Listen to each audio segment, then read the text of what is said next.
Hello les amis, nouvelle vidéo, nouveau studio, voilà on est pas mal, dos à la mer en Guadeloupe. J'en profite pour me poser 2 secondes et j'ai une idée en fait de vidéo, donc je vous la fais partager à chaud. En fait j'ai listé 5 points qui pourraient vous freiner dans votre progression et surtout pour certains carrément vous faire arrêter ou vous démotiver ou pire vous faire arrêter par blessure ou parce que vous pensez que le CrossFit n'est pas fait pour vous. Ces 5 erreurs, je ne vais pas vous mentir, j'en ai fait quelques-unes de ces 5 erreurs. J'en ai aussi vu dans mes pratiquants depuis que je coach, depuis 10 ans maintenant. Donc je pense que ces 5 erreurs, si on me les avait dit dès le début de ma pratique, ça m'aurait vraiment aidé et ça m'aurait fait évoluer un tout petit peu plus vite. Alors je ne vais pas classer comme dans la précédente vidéo les erreurs par ordre d'importance parce que pour moi les 5 elles ont exactement la même importance et je pense que tu pourrais même en commentaire m'en mettre une 6e, une 7e, une 8e, une 10e, mais je pense que ces 5 là elles ont vraiment leur importance. La première, on va y aller tout de suite, c'est le fait de vouloir à tout prix faire de l'intensité dès le début, dès que vous attaquez le CrossFit, et ça je pense que c'est une erreur parce que finalement si tu n'as pas compris que le CrossFit, la méthode CrossFit, c'est du mouvement avant toute chose, tu n'as pas compris le fondement. Si tu penses que le CrossFit, c'est juste de l'intensité, tu n'as pas compris le fondement. Comprends bien qu'une des premières choses qu'on apprend au CrossFit Level 1, c'est 3 mots, la mécanique, la constance et l'intensité. Il faut bien comprendre que le CrossFit, c'est avant tout des mouvements fonctionnels. Si ces mouvements fonctionnels sont mal faits, vous risquez à la longue de créer des petites blessures chroniques et c'est tout à fait normal. Imaginez des engrenages que petit à petit se mettraient mal les uns dans les autres. Obligatoirement on finit par gripper le moteur ou gripper l'engrenage. Et bien là c'est pareil pour votre corps. Si vous avez un squat qui n'est pas optimal, je ne vais pas dire parfait, on a toujours à améliorer, mais qui n'est pas optimal, vous risquez au petit à petit de vous blesser. Donc la première chose que je vous invite à faire, c'est essayer de vous concentrer sur la propreté du mouvement. Quand je dis la propreté, c'est que ça doit être le flow, ça doit glisser, ça doit pas être douloureux. S'il y a une petite douleur dans le genou quand je fais un squat, c'est qu'il y a quelque chose qui ne fonctionne pas correctement. Donc c'est une alerte. Votre corps vous met une alerte en disant attention, tu ne fais pas bien le mouvement, il y a un truc qui ne va pas. Essayez vraiment de maîtriser le mouvement, la biomécanique du mouvement. Ensuite, on pourra mettre un petit peu de constance, de répétition et ensuite, là, on pourra mettre de l'intensité. Parce qu'il faut bien comprendre que plus il y a de l'intensité dans votre entraînement, plus la fatigue s'installe, plus on perd un petit peu de jugement, on perd de coordination et du coup, le mouvement va encore plus se détériorer. Donc si le mouvement n'est pas totalement optimal, on va finir par avoir des mouvements vraiment très mauvais. Un petit conseil que je peux vous donner, c'est de vous intéresser justement à CrossFit, d'aller sur internet, d'aller sur YouTube pour voir différents mouvements, mais encore plus simplement d'aller sur le site de CrossFit. Sur le site de CrossFit, il y a une petite mine d'or, c'est une bible, on appelle ça le Level 1 et il est téléchargeable par n'importe qui et c'est gratuit en plus. Alors voilà, il faut y aller. Et dans ce Level 1, vous allez avoir l'ensemble de la méthode et il suffit de le lire un peu de temps en temps et vous allez comprendre vraiment l'intérêt du CrossFit, qu'est-ce qu'on recherche dans le CrossFit, quels sont les fondements du CrossFit et ça va vraiment tout de suite vous éclairer et vous allez savoir dans quel espace vous évoluez. Et ça c'est très important parce que si vous êtes juste dans un espace où vous consommez, vous n'avez pas conscience en fait de tout l'univers qu'il y a autour de vous CrossFit, vous n'êtes pas conscient de toutes les connaissances que vous pourriez avoir et du coup vous allez vous retrouver très limité et votre champ de vision en fait sera très bas. Donc le Level 1, il y a tous les mouvements fondamentaux, je vous encourage vraiment à les regarder, c'est très intéressant. Et dans ces mouvements fondamentaux, il y a les standards. Voilà, on vous apprend comment effectuer un squat correctement, comment effectuer un mouvement d'haltérophilie correctement. Il y a 9 déjà mouvements fondamentaux et on en a rajouté au petit à petit. Donc je vous invite vraiment à consulter ce livre, à le télécharger, à l'imprimer et l'avoir sur votre table de nuit. En 2, c'est la mobilité. Et ça, c'est quelque chose que je vois de manière très récurrente. C'est-à-dire soit une mobilité qui est exacerbée, c'est-à-dire quelqu'un qui est trop souple, qui a des instabilités, qui est hyper mobile et qui va au même titre que quelqu'un qui est hypomobile risquer de se blesser et qui veut aller trop vite, c'est-à-dire qui veut charger trop vite une barre, qui veut monter trop vite en charge et du coup son instabilité risque de créer des blessures. Et au même titre, certains sont très forts, je l'ai été un petit peu au début au niveau des épaules et du coup on va créer des compensations. Et je vous donne un exemple tout simple, si vous manquez un petit peu de mobilité des épaules, des poignets, quand vous voulez faire un power clean, un squat clean, que vous voulez prendre la barre en front crack position, et là j'ai déjà vu à la boxe, au moment de votre squat clean, si vos coudes pointent vers le bas, vous risquez de les taper tout simplement sur vos genoux. Et là, on va directement à la blessure. C'est bien souvent l'os qui se trouve dans le poignet. On appelle ça le scaphoïde qui va se fissurer, qui va se casser. Et pour revenir de ce genre de blessure, ça peut être très compliqué. Donc il faut bien penser que la mobilité, le fait de pouvoir bouger dans une amplitude complète, va vraiment vous permettre une longévité, va vous permettre aussi d'exprimer 100% de votre force. Je prends le cas, vous êtes très fort, mais vous avez une flexion de hanche qui est pas folle, des chevilles un peu raides, votre squat va en pâtir et du coup, par rapport à votre force pure, vous n'êtes pas capable de la développer totalement puisque votre mobilité ou votre souplesse n'est pas totalement optimale. Donc ça, c'est vraiment un point clé. Et je pourrais citer des noms, mais je ne les citerai pas dans cette vidéo, je vais garder l'anonymat. Mais il y a quand même certains membres de ma salle à qui je répète depuis plus de 8 ans de travailler certains axes de mobilité qu'ils n'ont pas fait. Et je pense sincèrement que s'ils avaient écouté mes conseils dès le début et qu'ils avaient travaillé 3 minutes de mobilité par jour, 3 minutes c'est rien, 5 minutes non plus c'est rien, s'ils avaient bossé 5 minutes de mobilité par jour, et on en revient dans une vidéo où je vous parlais du handstand, il avait bossé sa mobilité pendant 5 minutes par jour, pendant les 8 années de pratique de CrossFit, je crois qu'aujourd'hui, il aurait un niveau qui serait beaucoup plus élevé que son niveau maintenant, en ayant un niveau de force moins fort. Je ne sais pas si vous comprenez un petit peu ce que je veux dire, mais imaginez des bulles, d'accord, qui doivent s'entrelacer. Et si une bulle est beaucoup plus faible, vous aurez beau essayer de faire grossir les autres bulles, la bulle qui est plus faible restera petite. Essayez d'équilibrer toutes ces qualités physiques pour justement pouvoir développer au maximum votre compétence physique. Donc ça, c'est le deuxième point. Le troisième point, et ça, je ne vous cache pas que je suis passé par là, et beaucoup d'athlètes ne vous le diront pas, mais ils sont aussi passés par là, c'est le fait de se retrouver à un moment où vous vous rendez compte que vous avez un potentiel. Et moi, ça, dès le début, je m'en suis rendu compte puisque je sortais de la gymnastique, j'avais quand même un niveau de force qui était raisonnable, mon cardio était, on va dire, optimal, ma technique en haltérophilie était à travailler, mais voilà, j'avais déjà beaucoup de points positifs dans ma pratique puisque je marchais déjà sur les mains, mes barres muscle-up n'étaient pas un souci, j'avais de la force sur les tractions, j'étais naturellement fort sur les mouvements de force type deadlift, squat, etc. Et on arrive à ce moment charnière où on se rend compte qu'on a un potentiel, qu'on a peut-être une envie compétitive et on décide de passer au niveau supérieur. Mais le problème de passer au niveau supérieur, ça pose deux choses. C'est le fait déjà d'augmenter son volume progressivement. Et ça, c'est pas toujours fait de manière progressive. C'est-à-dire que vous allez passer de 4-5 entraînements type CrossFit, boxe avec la communauté. Donc en général, le coach fait en sorte de faire une programmation qui vous permette de tenir sur les 5 jours. Bien généralement, l'intensité, même si sur le coup elle est élevée, elle va durer entre 10, 15 voire 20 minutes, mais les watts de 20 minutes sont quand même très rares, on ne va pas se mentir. Vous allez faire un petit peu de force, mais la force va rester pareil sur un volume un peu plus bas. Donc du coup, vous vous sentez super bien, du lundi au vendredi, vous vous entraînez, il n'y a pas de souci. Et là, boum, vous avez envie de faire de la compétition, vous vous dites c'est parti. Et moi, je suis passé par là. Et je me suis dit, vas-y, je suis capable de faire plus. Et là, vous allez augmenter votre volume. Et l'erreur que souvent on commet, c'est de tout de suite prendre une programmation. Comprenez bien que toutes les programmations que vous avez sur Internet, et je suis désolé pour mes confrères, bien sûr, il y a certaines programmations qui sont plus intéressantes que d'autres, qui sont peut-être plus adaptées pour certains masters, etc. Mais la plupart des programmations, elles jouent sur un effet de volume. C'est-à-dire que obligatoirement, si vous avez du volume, vous allez commencer à progresser. Mais dans le long terme, le volume, il peut aussi vous fracasser. Et ça, on ne va pas se mentir, il y en a beaucoup qui sont passés par là.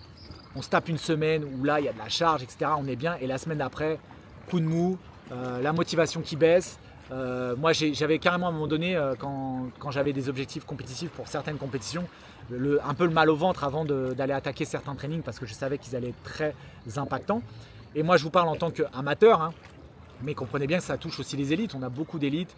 On a Hayley Adams, on a d'autres athlètes comme ça qui ont fini par faire des pauses parce que la pression était tellement importante, le training était tellement important parce que quand on essaie de passer à un niveau supérieur, il faut bien comprendre que tout va tourner autour de votre entraînement.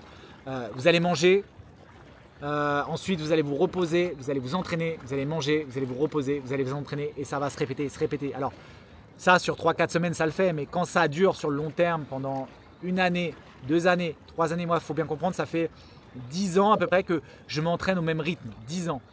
Comprenez bien qu'il faut quand même, à un moment donné, une putain de discipline pour tenir ce rythme, pour tenir les petites douleurs qui peuvent vous gêner, pour tenir le fait d'avoir mal dormi la veille, etc., etc. Attention au volume, donc attention au surentraînement. La plupart des coachs vous diront, voilà, c'est le sous-repos. Mais il ne faut pas se mentir, en CrossFit, vous êtes obligé d'être en sous-repos. Le volume est tellement important par rapport à... Alors, je vais pas critiquer la musculation, j'en ai fait. Mais la musculation, ça reste ciblé. Vous allez cibler une zone, vous allez matraquer cette zone, et point barre, vous allez passer peut-être le soir à matraquer une autre zone. Mais c'est quand même plus gérable au niveau de l'entraînement. Le CrossFit, on touche à tellement de segments, à tellement de compétences différentes, compétences cardio, course à pied, gymnastique, haltérophilie, que si la programmation n'est pas établie avec finesse, vous allez droit dans le mur. Vous allez droit dans le mur, je vous le garantis. À un moment donné, vous allez freiner, vous allez dire waouh, là ça va trop loin. Et essayez surtout de prendre conscience, là je m'éloigne un peu, mais essayez de prendre conscience qu'on n'est que des amateurs. À partir du moment où on est professionnel et que vous êtes payé pour ce que vous faites, je peux comprendre que ça demande des sacrifices parce que si vous ne faites pas ce qu'il faut faire, l'argent ne rentre pas et là on commence à être dans des difficultés financières, etc. et ça engendre de problèmes. Mais quand on est amateur, comme la plupart d'entre nous, comme 99% des crossfitters, qu'on a une vie à côté de famille, qu'on a un métier, qu'on a pour certains une autre passion, tout mettre dans le crossfit, physiquement je parle, jusqu'au fait d'être trop fatigué le week-end et de regarder la prog le lundi pour se dire waouh, ah putain, faut que je me repose parce que demain j'ai un putain de training. Non, là ça rentre dans quelque chose qui n'est pas normal, d'accord. Et ça, là quand je parle aux élites, je parle aux RX. Prenez du recul les amis, prenez du recul. Oui, on a des objectifs, moi le premier, on a des rêves, mais certains rêves ne demandent pas non plus de tout briser à côté, c'est-à-dire briser un peu votre santé, briser vos relations avec vos amis, parce que vous voulez manger clean, bah, du coup vous ne sortez plus à manger au resto avec vos amis. Voilà, relativisez. Et donc faites attention à ce petit moment de surentraînement qui peut arriver très très vite. Et là, quand on parle de surentraînement, ça touche le système nerveux. Le système nerveux, c'est pas comme les muscles, c'est pas comme les articulations. Ça demande beaucoup plus de temps à se remettre en place. Ça touche des systèmes autonomes qui sont très complexes. Et ça touche directement à votre santé interne. Et c'est pas du tout pareil qu'une simple fatigue des genoux, une simple blessure à un poignet, une tendinite. C'est beaucoup plus grave et ça peut aussi toucher votre système hormonal. Comme je dis toujours, ce n'est pas le CrossFit qui blesse. Parce que si vous regardez la programmation CrossFit sur le site crossfit.com, la programmation est très bien faite. Je vais faire 1 mètre cone d'intensité le lundi, le lendemain je vais faire exclusivement de la force. Non, c'est pas le CrossFit qui blesse, c'est l'ego qui blesse. C'est le fait de dire ouais, je vais faire ça dans ma journée, je vais faire ça au cours de la semaine parce que je dois faire tout ça, je dois être paré.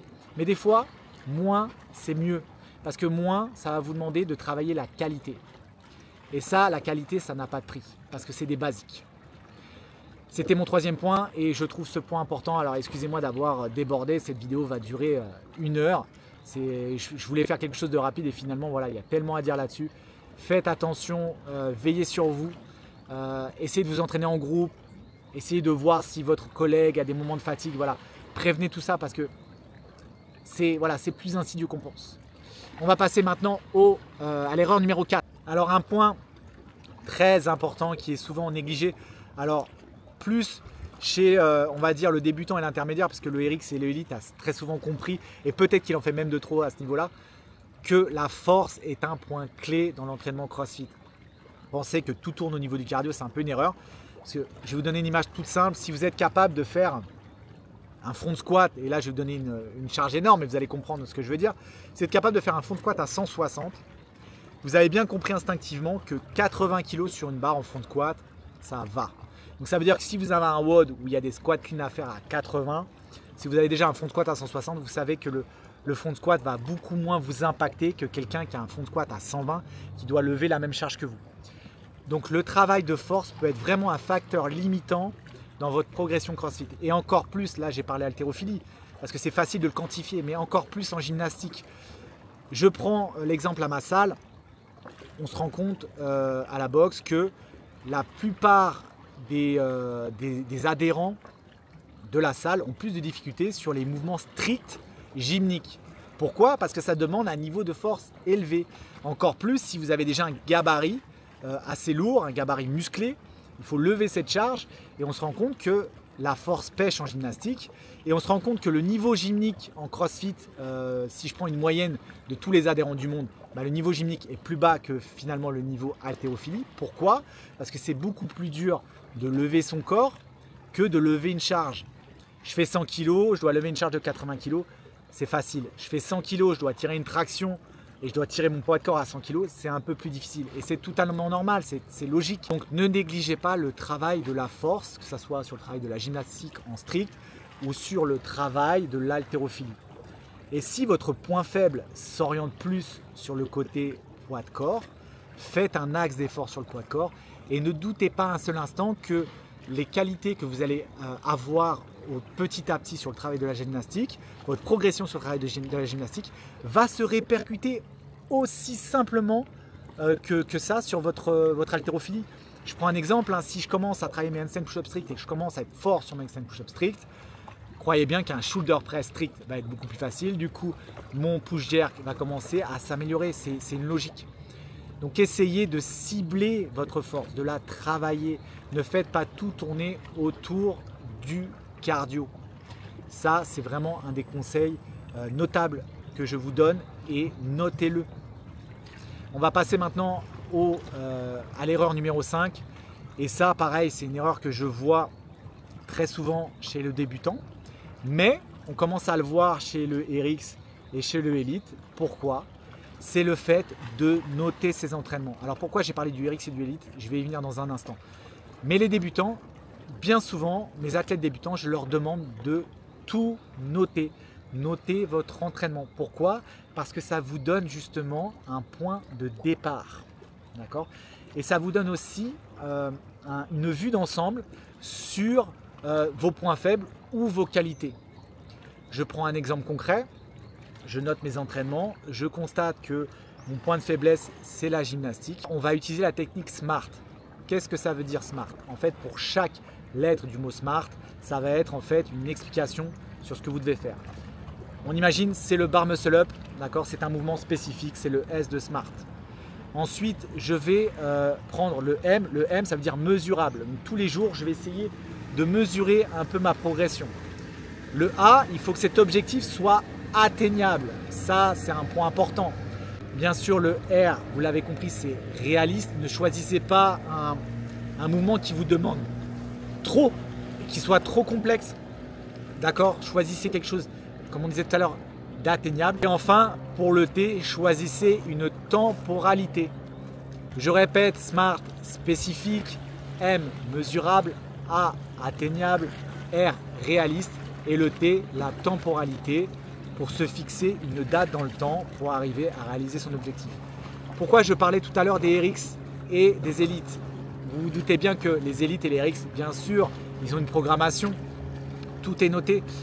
Mais quand on a un gros volume d'entraînement, il peut être intéressant de le noter dans un carnet parce que ça va vous permettre de vous rendre compte du volume que vous faites à la journée.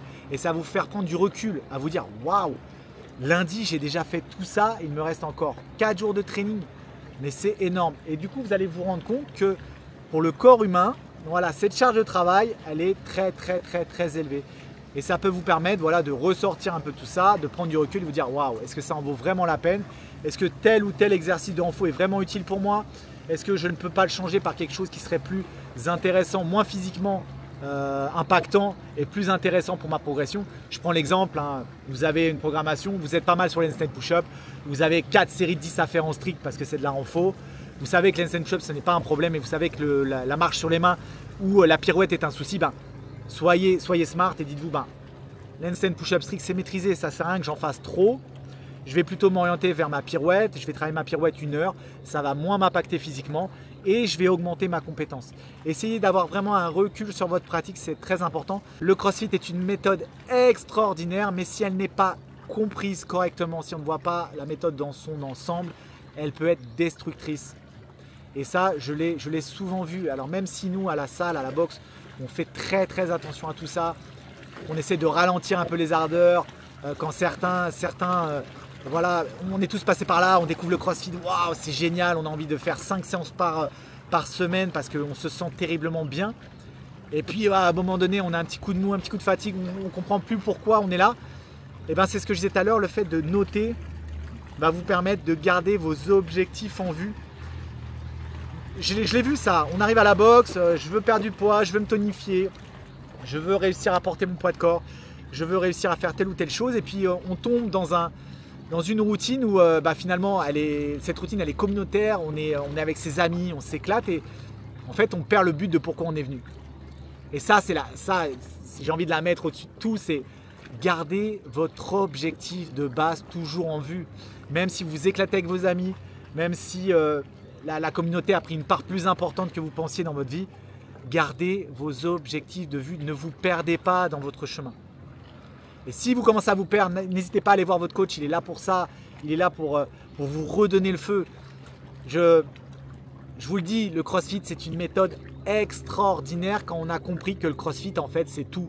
Le CrossFit c'est aller faire du vélo avec ses enfants, c'est aller marcher en forêt, c'est aller grimper, escalader, grimper dans un arbre, se mettre au défi un matin d'aller courir 1 heure alors que c'était pas prévu, pouvoir porter ses sacs de course. C'est ça le CrossFit, c'est pas juste dans une box où on a des mouvements spécifiques.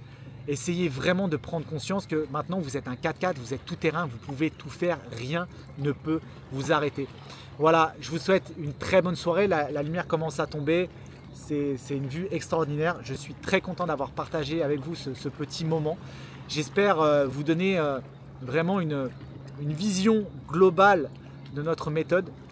Et je vous dis à très bientôt pour une nouvelle vidéo. N'oubliez pas surtout de vous abonner, de partager, de liker. Voilà, il est très important pour moi de voir qu'on a une interaction, puisque à part vos commentaires, je ne vois pas qui est abonné sur ma chaîne, alors que j'aimerais voir chaque tête. Donc si vous ne commentez pas, si vous ne likez pas, si vous ne vous abonnez pas, pour moi vous n'existez pas. Du coup c'est un petit peu embêtant pour moi, c'est frustrant. Donc laissez-moi des messages, qu'on échange. Vous pouvez m'envoyer des DM sur Instagram, ça sera toujours un plaisir de parler avec des passionnés de CrossFit. C'est quelque chose sans fin de parler d'une passion et de pouvoir échanger et de prendre d'autres personnes. Voilà, je vous souhaite une excellente soirée, une excellente après-midi, une excellente matinée. Comme vous savez, sur YouTube, le temps n'existe pas. Nous sommes dans un métaverse. Ah, ciao, bise.